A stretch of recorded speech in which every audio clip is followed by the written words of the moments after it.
So we are going to go ahead and get started. Our speaker today is our very own Elizabeth Hodges. I know she's been excited about this program. It's kind of a very interesting one. I've really enjoyed seeing some of the samples that she has been sharing with us. So Elizabeth, you want to go ahead and start sharing your screen and we will get to learn all about handwriting and deciphering it. Great, thank you, Allison. So I am actually really glad that Allison made a special point to mention to everybody that if you want to, share resources, collaborate, do so in the chat. Deciphering handwriting is very much it can be at least a collaborative effort. Sometimes it takes a village or a team to figure out what am I looking at? Not always, but sometimes. But we're going to talk a little bit about that as we go on. So step one, don't panic, right? Sometimes when we look at documents, especially if it's handwriting we're really not familiar with, it can be a little stressful, right? So don't panic. So what we'll do today is we'll go over some basic tips and suggestions. I'll talk about some resources that should help you as you're kind of working through some of these documents that you're finding during your research. And I'm going to show you some examples of how I've worked through documents where I'm looking at something and I'm like, what in God's name does this say? So I'll show you a couple of examples from my research. So let's jump on in. So as far as the basic tips and suggestions, I'm going to end up touching on these as we go. We're going to have a whole section on resource guides, what that means exactly. But when I go through examples, I'll talk a little bit about some of these in more depth. But ideally, what you want to do when you find a genealogy document, you want to identify what it is, right? So not just what it is it a will? Is it a probate? Is it a journal? This image on the slide is actually from my great-grandmother's journal, which would have began in 1917. It's really juicy. And what's fascinating about her journal, in my opinion at least, is that in the beginning of it, she's a teenage girl and she's trying really hard to write beautifully, to write really neatly, because she has a brand new shiny journal, right? As time goes on, because it ends in 1921, around the time that she was getting married, well, after she got married, it gets messier and messier as she gets older, and the journal becomes more stream of consciousness. There's no rhyme or reason to the dates in there anymore. She just flipped to a page and just started writing. Thank God she at least put the date by some of these. So you want to identify what it is. And sometimes if you can figure out, if you know what time period it's from and you're having trouble figuring out what something says, that should help you as well, because you're going to have different styles of handwriting in different time periods. We're going to talk a little bit about styles of English script specifically. German script, which is like a whole other ballpark, is not my forte. So we're not going to get into that, but I did put some resources in the handout for you to dig into some of those foreign language, handwritings. But you also want to compare, contrast, and look for context clues. So read through the whole document. When you first get it, try to read through as much as you can, and then go back and start nitpicking at the things that you can't read. And then go and look at the letters that you can read, the words you can read, and compare that with what you can't. And that will help you as you go.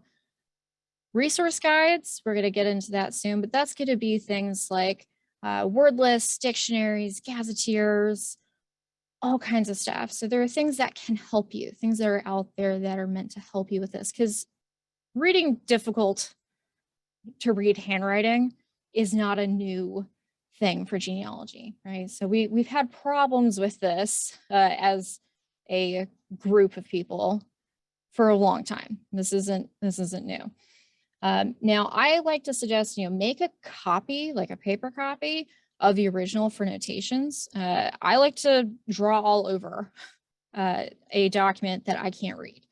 If you use something like an iPad, there are like PDF apps where you can take a document, convert it to a PDF, and then write notations all over that. That works too.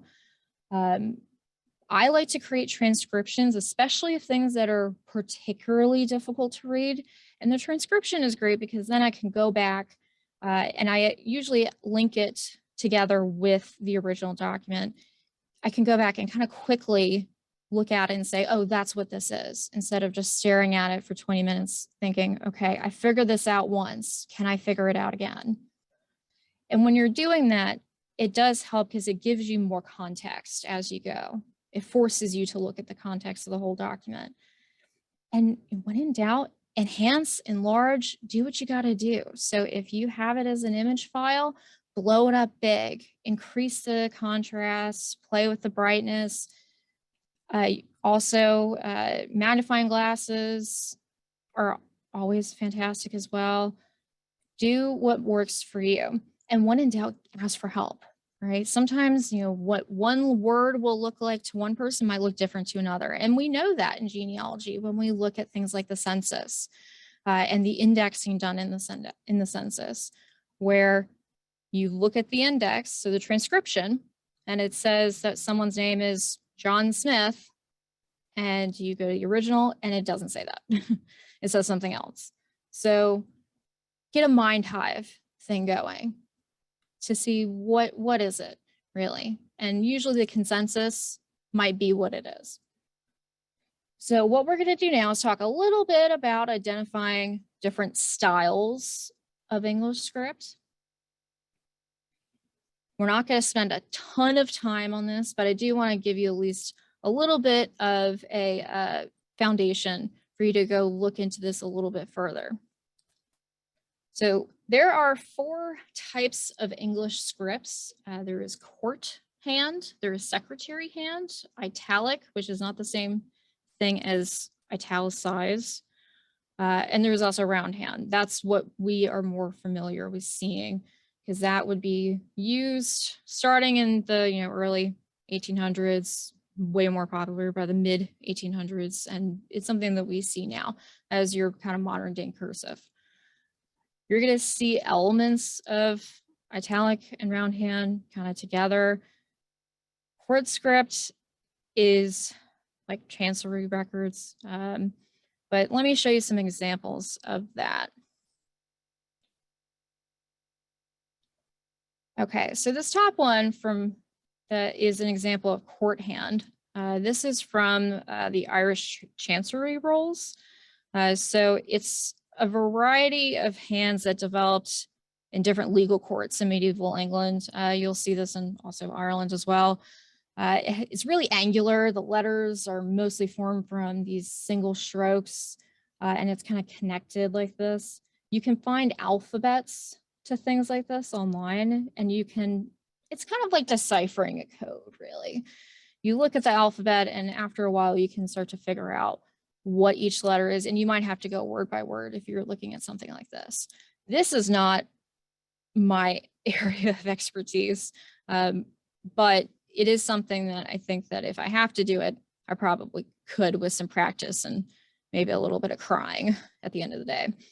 Now this one at the bottom, this actually came from a will that my colleague John actually shared with me, because I was saying to my colleague John, I'm really having a hard time finding within my own research truly ugly examples of handwriting. And it's really just because I was looking for it. And he's like, oh, you want to see ugly? Let me send you this will from 1548. So this is a good example of secretary hand. So this is going to be used from the late Middle Ages into the early 18th century, while round hand and italic hand are largely comprehensible to modern day readers. Secretary hand, I mean, just first glance, it just doesn't look like English at all, but it is. I couldn't read the entire document. The entire document's really, really long, but I can kind of decipher a couple words from the first line. So in the name of God, amen, the something day of January, and then it just goes on. It's a lot. I'll show this example again in a minute. So this is an example of italic hand.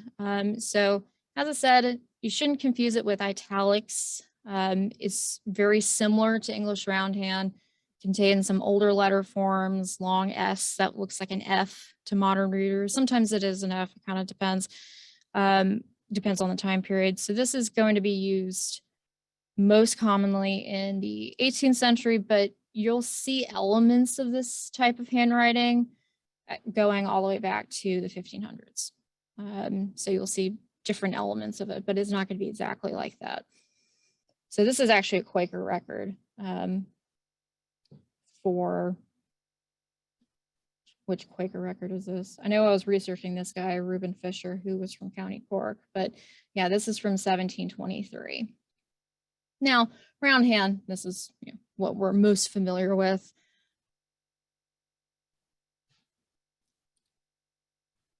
So this is a secretary hand alphabet that I kind of made on this slide. I did put a link in the handout to something called translating secretary hand. It really is like translating a foreign language, even though it is in English. At least that will I showed you was in English. You will see some things in Latin, but still, this is a little intense. But using something like this, if you look at something and say, oh, this is secretary hand, I can whip out my alphabet, my key to the code, and then decode it. It will take a long time, but with practice, you'll get better. It'll start to get a little faster, and you'll get more comfortable with it as time goes on. So if I was to say, go through that entire will that my colleague John shared with me, this is what I would do. For something like this, if you're going not just line by line, but word by word, I would immediately, as I'm going, make a transcript. And when doing that, I would number every line, because I can guarantee you it might take me all of my energy to just do line one. So I can kind of keep going, as I'm comfortable. And that's something I do want to point out. If you're looking at something that's really difficult to read and you're staring at it and staring at it and staring at it, and you're just like, God, I just can't figure this out, take a break. It's okay to take a break. Sometimes your eyes need a rest. And if you go back and look at it later, it might suddenly dawn on you, oh, that's what that says. So if I was to tackle this document, this is what I would do. I did want to show an example of another alphabet. So this is the court hand alphabet. But that's enough of that. Let's talk about resources. So I mentioned alphabets already, but word lists and dictionaries are really helpful. Guides for language and techniques are really important. So especially language guides. If you're looking at things in like Italian church records, Italian civil registrations, things in Spain, things in just other countries in general, you will want to look at language guides. And I am going to talk more specifically what that means as we go. And also gazetteers and place name guides are really helpful as well, especially considering the fact that if you're looking at a document where someone is, say, verbally describing a tiny little village in the west of Ireland that someone in New York, who they're explaining this to, they don't know where that is, and maybe they don't entirely understand that person's accent, they're going to write it down phonetically. That happens all the time in genealogy. But if you look at a gazetteer from around that time frame, which I'll explain a little more in depth what gazetteers are, but they're basically geographic dictionaries. It lists the names of places, towns, villages, geological stuff, mountains, rivers, etc., in a place. And it will have whatever the thing is called, whatever the village, town, state, what have you, is called in that time period. And that can help you decipher what exactly this word is in this document, because that's what it would be in that time period. But don't forget, the Family Search Research Wiki is an excellent source to start with. So let's start there.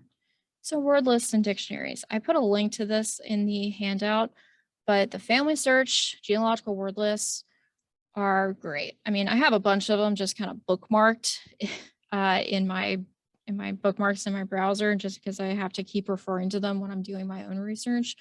But they're really, really helpful. They'll list, common words you'll see in different types of documents.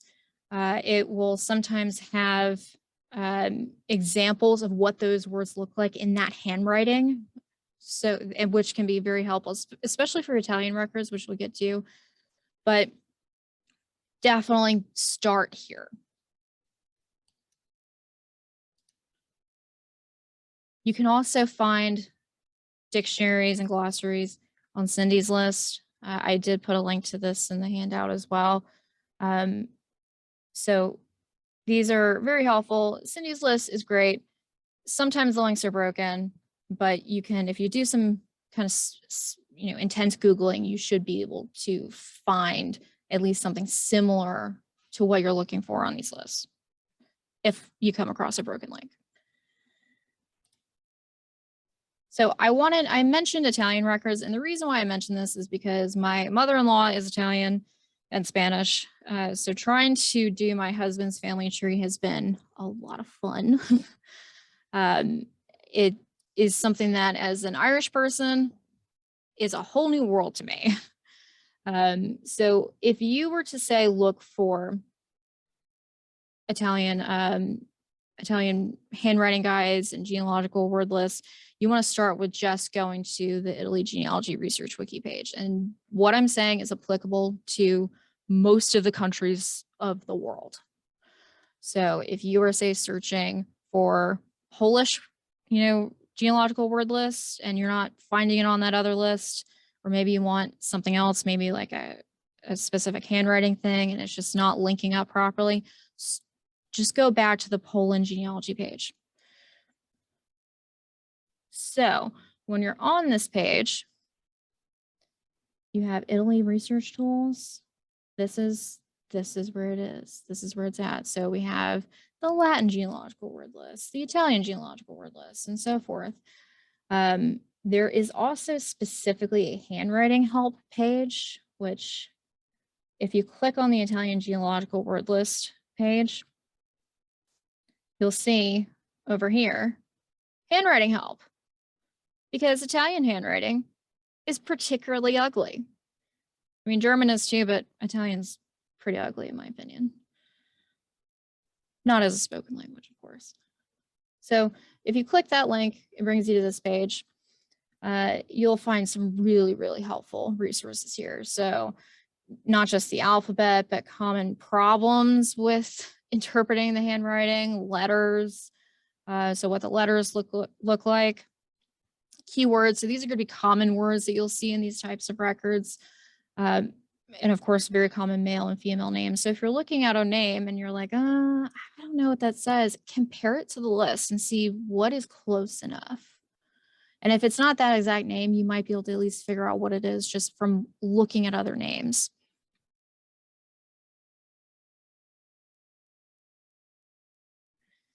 I also want to point out that they have this thing called the BYU script tutorial. I did have a link to that in the handout. We'll talk a little bit about it in a couple minutes, but it's a really, really helpful tutorial for just learning how to read different types of scripts. It has tutorials for a number of different countries: Italy, English, German, Dutch, Spanish. There's a Latin one. We'll go through the list. Don't worry. So this is what the Italian alphabet stuff looks like on that page, since I couldn't scroll down at a PowerPoint, but I'd say it's pretty helpful. What I really like, though, is the examples of keywords, phrases, and abbreviations, because, I mean, I wouldn't necessarily know what these abbreviations would be. I am not a native Italian speaker. I don't speak Italian at all. So I am learning as I go, much like all of you. So this is the BYU script tutorial. Like I said, it's a really helpful resource. They offer so many examples of different types of writing, different types of documents, what it's going to look like in different types of documents.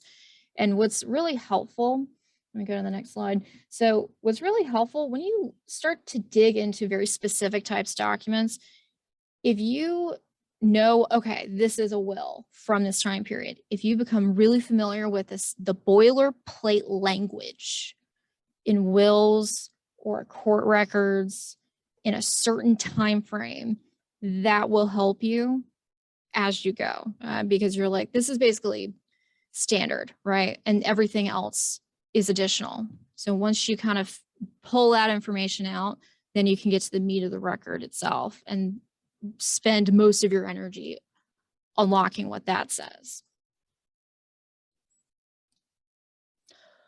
Now, I have a whole list of technique guides, of books, of guidebooks in the handout, but there's more than just books and websites out there. So the Periodical Source Index has a lot of really awesome articles on how to decipher different types of handwriting.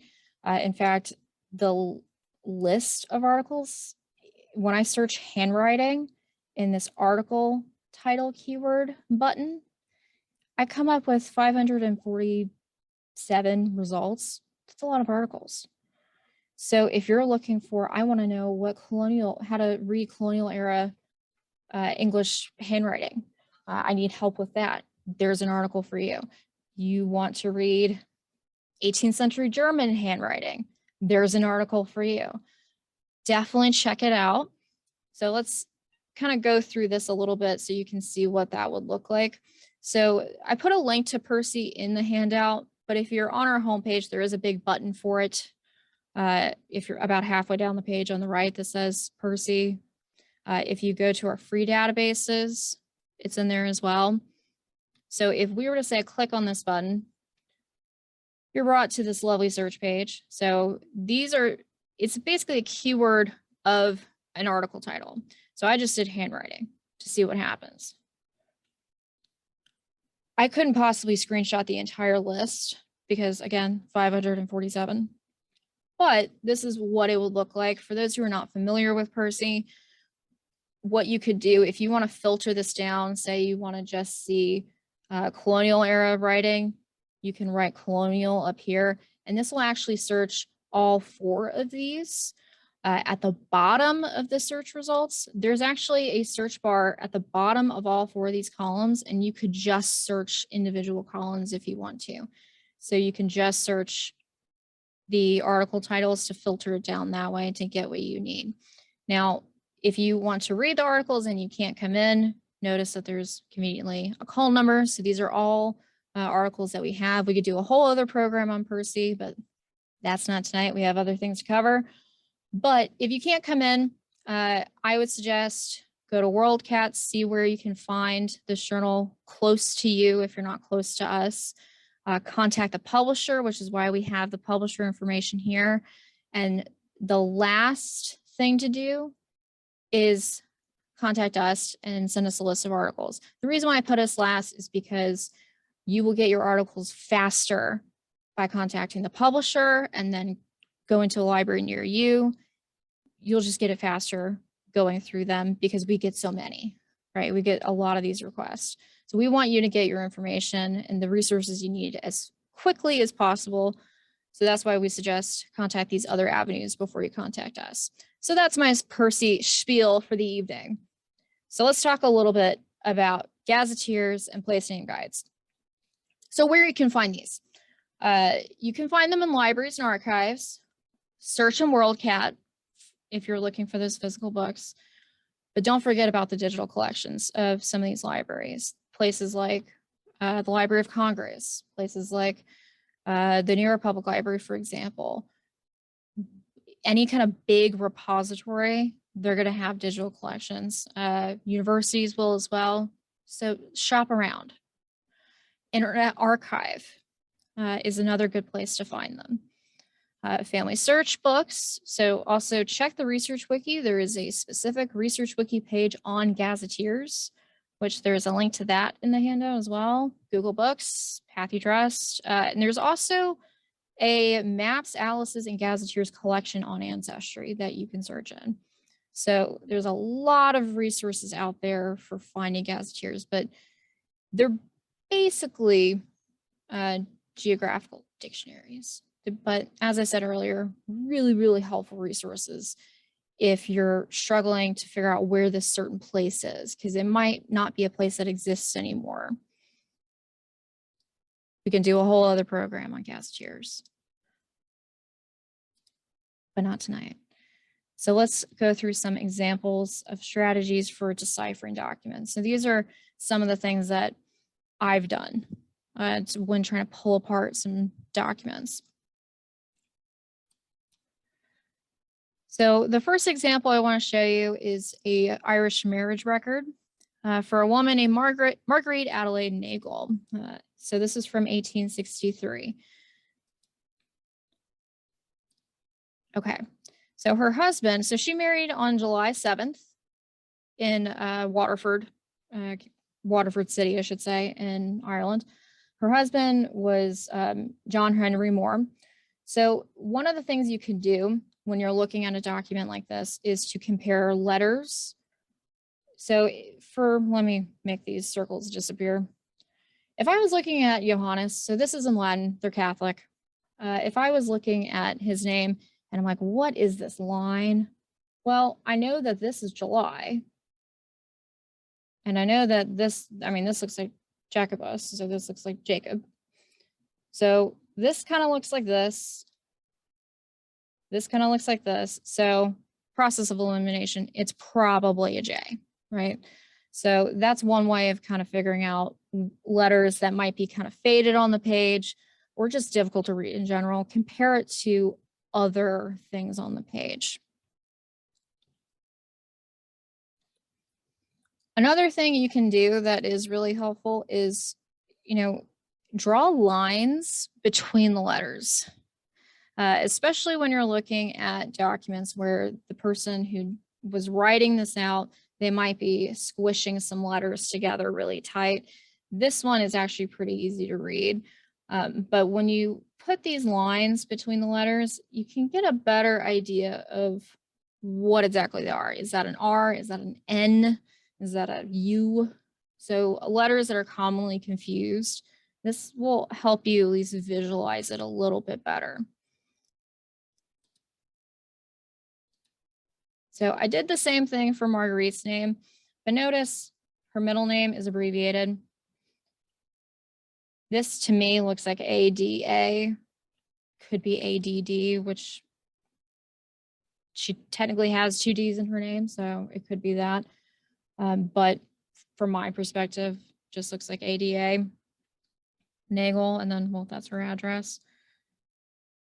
So you want to also look into what abbreviations are going to be used for different names, different types of things like births, baptisms, etc., in the language and in the time period and in the type of record you're looking at. I included a guidebook to abbreviations and acronyms that are frequently used in genealogy.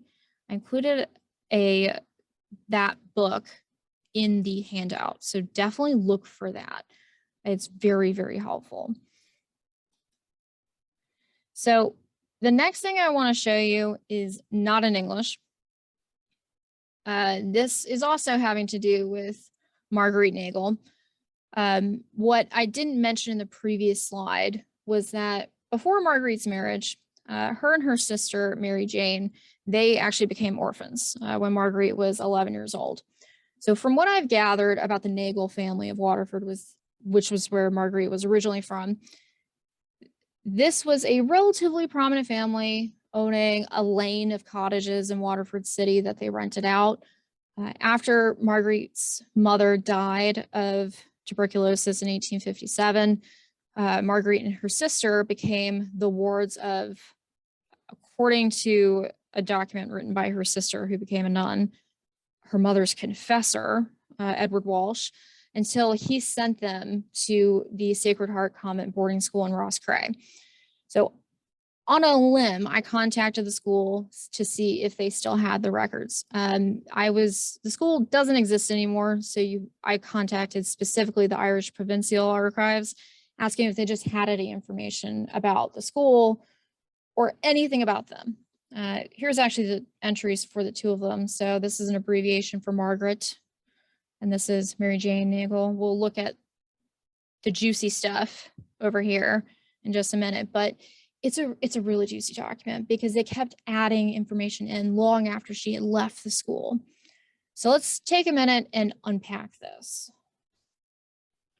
So this top section, this is for Marguerite. So this is what we're gonna kind of focus on right now.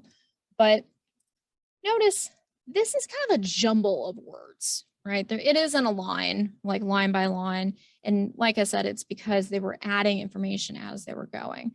So the Sisters of the Sacred Heart, at least this group of Sisters of the Sacred Heart, they were writing their documents like this, so their letters in French.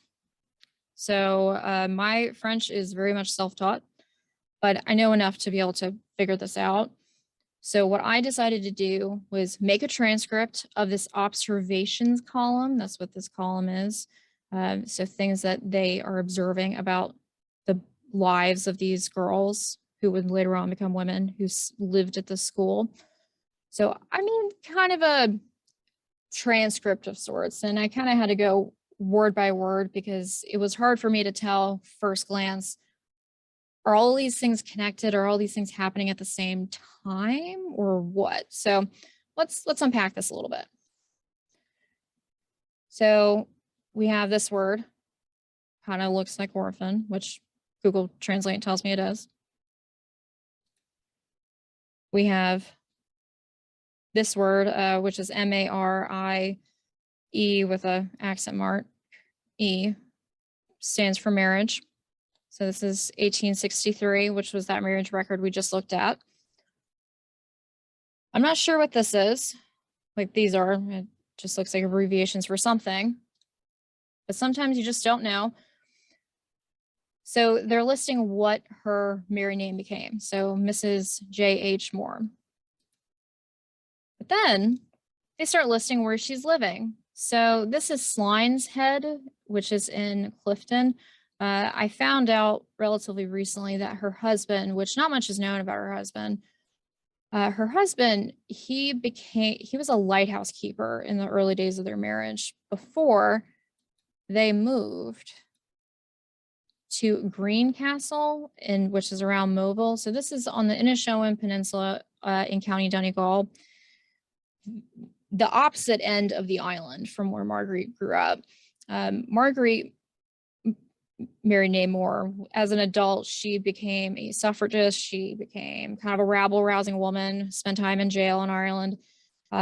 What's interesting is that no one really knew anything about her husband. She never would talk about her husband, and she immigrated with all of her children and just said she was a widow. So there was a lot of mystery about her background, her personal life when I started researching her. So I knew she was from here, but I didn't know that she had lived in Sline Head. But notice, let me go back here. Notice that there are lines here. It's because they crossed it out. It's a weird way of crossing out words. Like, why wouldn't you just draw a line through it? But that's what I suspect they were doing. I've seen that like one other time. It's almost like stabbing. That's what it looks like to me. But I guess when they moved, I guess someone told them that they left Clifton, which is in Connemara, and then moved to County Donegal. So they're updating as they're going. And then we have County Donegal, Connemara. This last line, basically saying that she went to Northern Ireland. So if I was to make a transcript of that, this is what that would look like.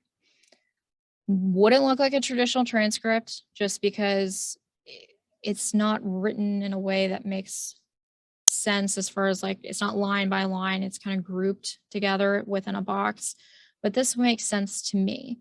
So if I was to go back and I want to quickly just kind of glance at it, the first thing I did was I translated it as I saw it, because what if my French is not that good?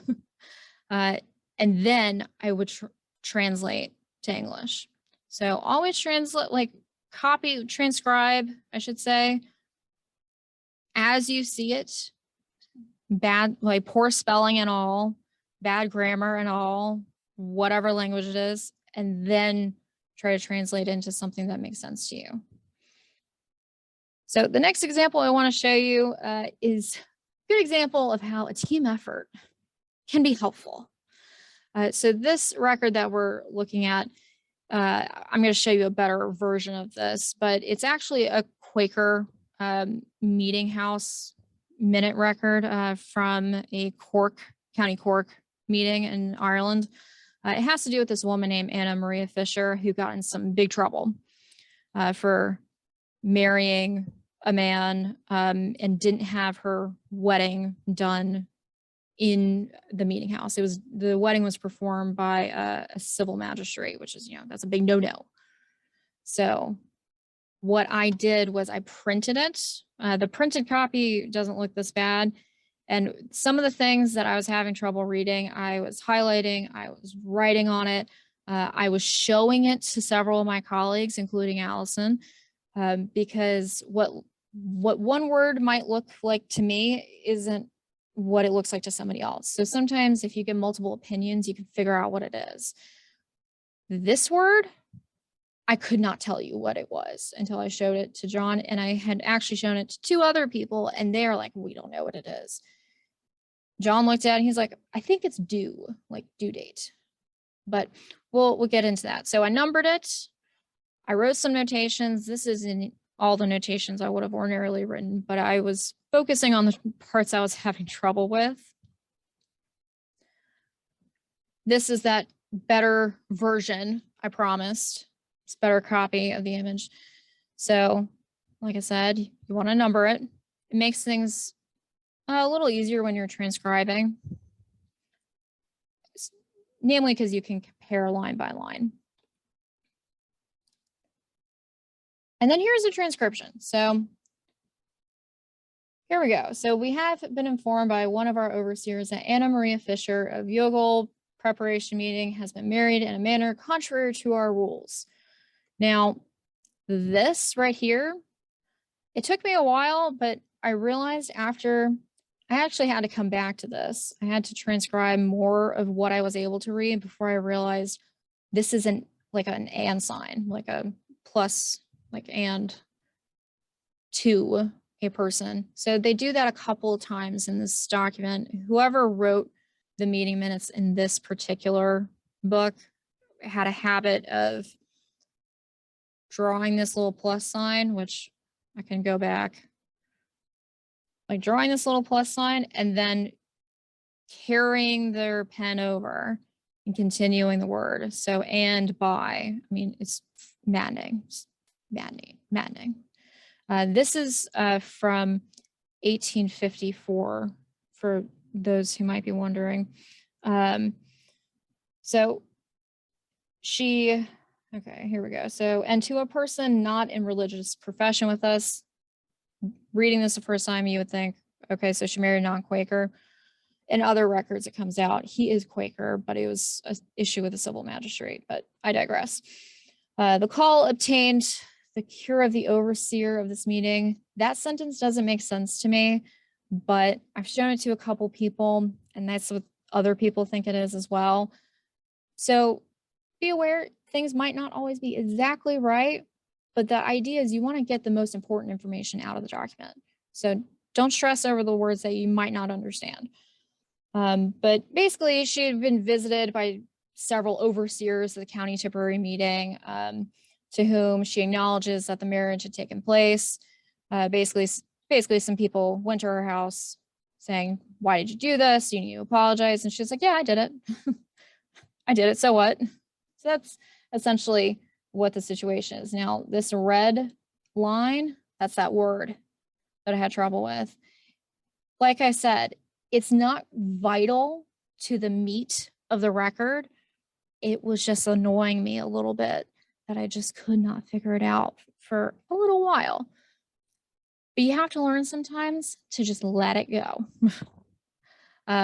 For those who might be interested in Irish Quaker records, which I've shown some examples of that, I did give a program on using Irish Quaker records, which is on our YouTube channel. So check that out if you're interested in that.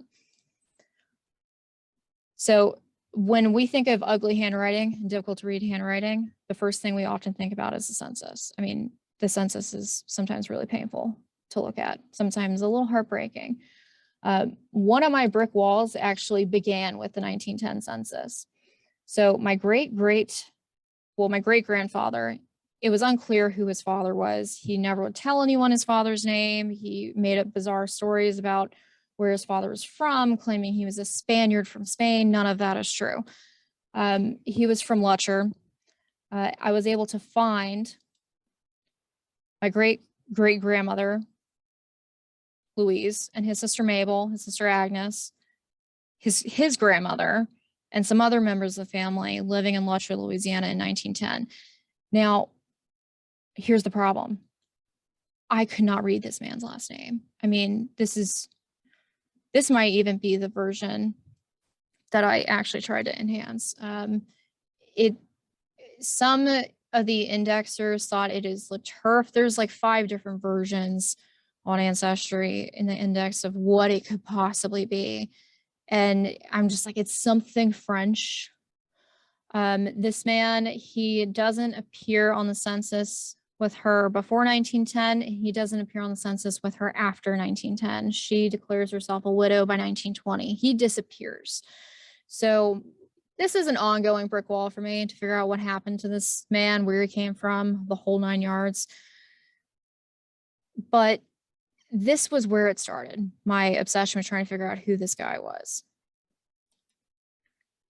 So when looking at this, now, one of the things that I suggest to people sometimes is if you find a census record on Ancestry and the copy is just like really, really faded and just completely illegible, go try to find that same page on Family Search. Sometimes the Family Search image is clearer. I've had that happen a couple times. Unfortunately, in this case, it was not any clearer at all. So the next thing I tried to do was enhance the image. So I'm going to talk a little bit about how you can simply do that in a couple different ways without using things like Photoshop. So if you are a PC user, one of the things you could do when you open the image in, this is, I guess, Windows Image Viewer, this is what's on our work computers here. If you click on this edit and create button, you can adjust the light and the color. I mean, the color is black and white, so that doesn't really do anything. But if you make it a little darker, maybe bump up the clarity, it might make it a little clearer. What you really want, though, is to be able to adjust brightness and contrast. This version doesn't do that really, but you might have whatever kind of standard photo viewer is on your computer. You might be able to do that. I know my personal computer is a Mac, and I can do that in the Mac image viewer thing. No problem. I can do it on my phone, no problem. But this, like, it's a little low tech, but that's okay. Sometimes it works perfectly fine though, but not for my problem child that is the 1910 census. There are other things you can do as well as far as just adjusting your monitor. If you go into your your computer settings for a PC and click ease of access right here, you can, play around with your display. You can magnify your whole screen, which is a little trippy. Now the color filters, you can invert your entire screen. So everything on your screen, not just the image, is inverted. Inverting the image to where the whites look black and the blacks look white sometimes can really help you. Sometimes it doesn't, sometimes it can. It kind of depends. Didn't help me for the 1910 census though, unfortunately. So if your computer's built-in photo editor isn't cutting it, you can try a free online photo editor instead. We could do a whole other program on this, so I'm not going to talk about a million of them, but Canva is a good one that a lot of people really like. Pixlr is another one. I'll show you what I mean when I say you should use these and play with them. So if you're in Pixlr, if you open image, you can upload something from your computer. And what you'll want to do is click on this button to adjust, play with the brightness, the contrast, and the black to make the blacks look blacker. If it's something that's really faded like this, you could also play with the exposure too, see how that works. So when I played with this, I got it a little darker. It helps a tad bit. It makes some of the other names stand out a little bit more, but doesn't help me for poor John's name. But not to fear, I did figure out his name eventually. It was John LaBeouf, but that's a story for another day. I just don't want y'all to feel too bad for me.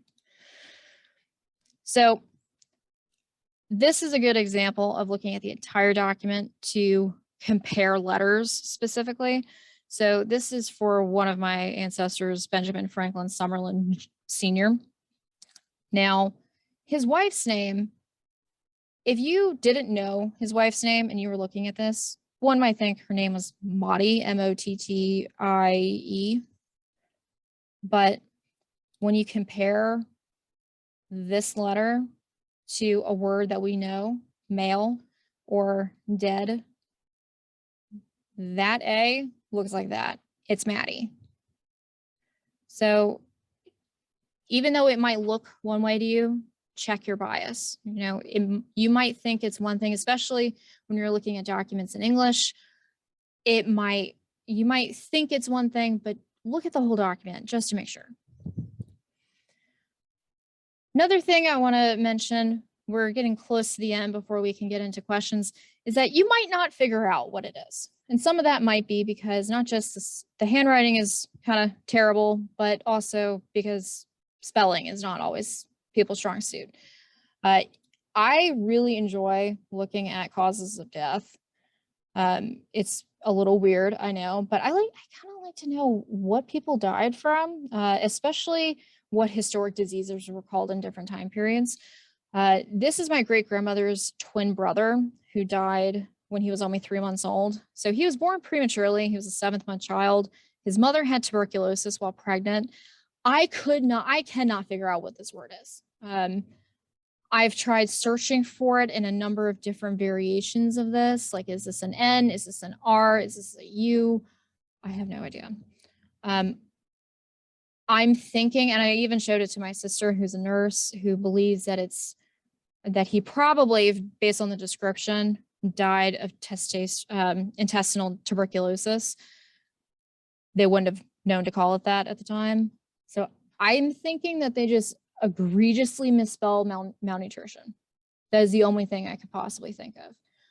So don't get too upset if it just doesn't make sense, right? Sometimes it happens because these documents, these handwritten documents, they are the product of people, and people are flawed. They make mistakes. Think about the typos that we have on a daily basis when we're typing things out, right?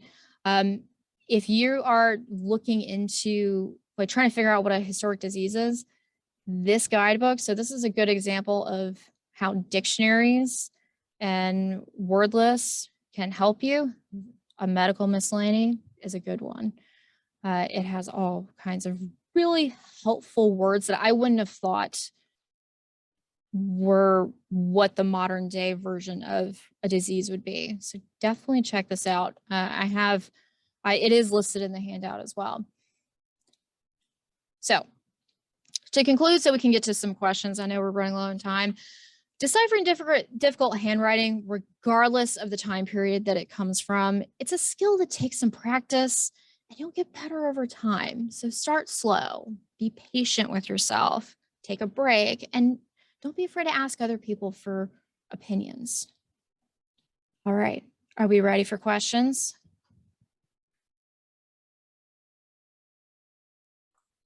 So this has been recorded.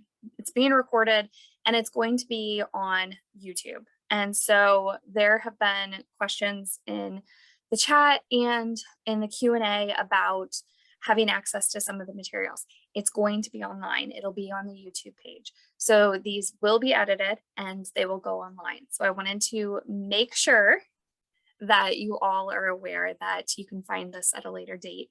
And the handout is always in the program description if there's a handout. So make sure that you're checking for that. Okay, so somebody was asking about this, and I've noticed there's been answers for this in the chat, and I think Elizabeth, you touched on this. Are there any type of optical character recognition software for some of these documents? So there is an OCR code that was written specifically for the Virtual Record Treasury of Ireland, which was just released at the end of June. It's open source. I've played with it before. It works pretty well. Send us an email and I can send you the information. It's hard to find while Googling on the spot, but yeah, it basically, it works with Abby, ABBYY, Abby, OCR. So it's basically a plugin code for that. It's not perfect, and much like the 1950 census, you know, how that was OCRing handwriting for the first time. Well, for the census for the first time, at least. It's not perfect. So like when you OCR something like that, what you want to do is go into the transcript and then edit the things that you are like obvious wrongs, right? You sometimes have to trick the OCR to get it to work properly because it's not perfect, but it can save you a little bit of time. There is an app for translating documents, but it doesn't work with handwriting. But if you have a document that's in print in a foreign language, it will OCR it and translate it. It's called Text Grabber. It's my new favorite toy. You can download it for both Android and iPhone. Perfect. Thank you. And there's been some stuff in the chat as well. So please play with it. Take a look at the chat. Yeah. I put our email address in the chat as well, genealogy@acpl.info. Email us for a copy of the chat. If you've been finding this to be helpful and there's information in the chat that you want to go back through, email us. We'll send you a copy as soon as it's been edited. So we want you to have the information. For the people asking about that OCR code, send us an email and I'll find where that is because it's online because it's the government. I mean, it was a cultural grant thing, so I just have to find it. So send us an email for that too. Yes. Awesome. So someone is looking for a birth certificate in Scotland. Can family search, didn't see, they tried family search, didn't see the letters very well. Do they try another language? They're trying to look for that in Scotland. Do you see it pop up? Yeah, can you look? So I would try if it's that the letters are faded, then I would maybe try some of the things I suggested as far as adjusting the brightness and the contrast in one, like you go in opposite directions with brightness and contrast and see if you can make the text clearer.